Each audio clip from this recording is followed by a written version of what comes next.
हरे कृष्ण। जगत गुरु श्रील प्रभुपाद की जय, गुरुदेव महाराज की जय। तो आप लोगों ने अभी तक सुना कि सोम या सोमरस क्या है, कि वह मदिरा नहीं है। कई लोग सूरा भी बोलते हैं कि सूरा पान करना, या देवता लोग सूरा पान करते थे। तो सूरा क्या है, इसके विषय में मैं बताता हूँ। यजुर्वेद 19वां अध्याय, पृष्ठ संख्या 254, श्लोक संख्या 1। स्वादीं त्वां स्वादुना तीव्रां तीव्रेण अमृतामृतेन मधुमतीं मधुमता सृजामि स सोमेन। सोमो अस्य या विश्वभयां पंचस्व सरस्वते पच्यस्वेन्द्रियां सूत्रामणे पचस्व। अत्यंत स्वादिष्ट अमृत के समान गुण वाली मधुर मीठी रस वाली हे सूर्य, आपको सुस्वाद युक्त तीक्ष्ण अमृत तत्व गुणों वाले तथा मधुर सोम के साथ मिलाते हैं। हे सूर्य, सोम की संगति के कारण आप भी सोम के समान हो गई हो। आप दोनों अश्विनी कुमारों के लिए परिपक्व हो, वाणी की देवी सरस्वती के लिए परिपक्व हो, एवं सभी प्रकार से संरक्षण प्रदान करने वाले देवराज इंद्र के लिए भी परिपक्व हो। तो यहाँ पर देवराज इंद्र का नाम, चंद्रमा का नाम और सरस्वती का नाम आया। तो क्या सरस्वती देवी सूरापान कर रही है? यहाँ पर सूर्य आया है, सुरा शब्द आया है ना। तो सुरा क्या है, तो आगे बताते हैं कि सुरा का अर्थ होता क्या है।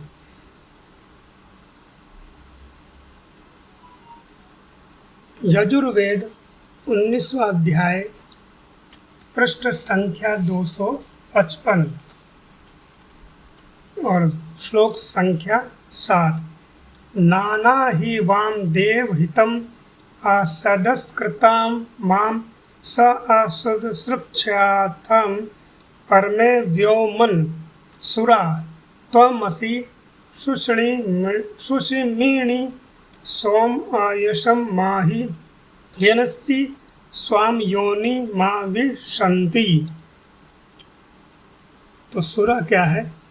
हे सुरा, उसमें कोष्टक में यानी कि ब्रैकेट में औषधि रस यानी कि औषधियों के रस को सुरा बोला गया है, मदिरा को सुरा नहीं बोला गया।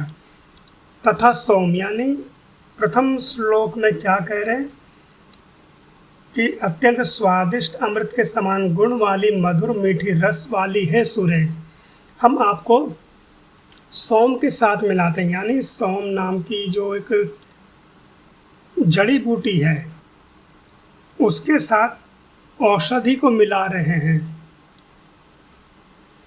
एक तरह का जो सोम का एक पौधा होता है, उसका रस निकाल करके और औषधियों का रस निकाल करके दोनों को आपस में मिला रहे, जिसके पीने से देवता हष्ट पुष्ट रहते थे, उनको वृद्ध अवस्था नहीं आती थी, उनको रोग नहीं सताते थे।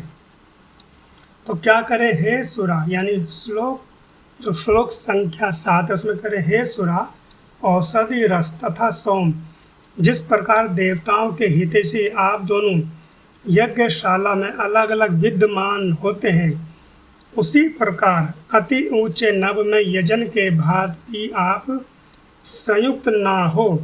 हे सूर्य, आप शक्तिशाली रस स्वरूप हैं तथा यह सोम आपसे अलग स्वभाव वाला है। अतः उस स्थान में पृष्ठ होते हुए आप सोम के स्वभाव को निष्ठ ना करें।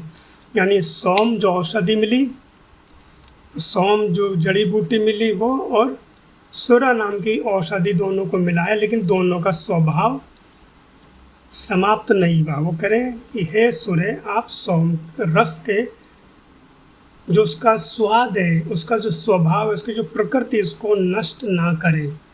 तो इसका अर्थ क्या है? सुरा कोई मदिरा नहीं है, सुरा क्या एक औषधि है। तो इसकी चर्चा हम फिर आगे करेंगे।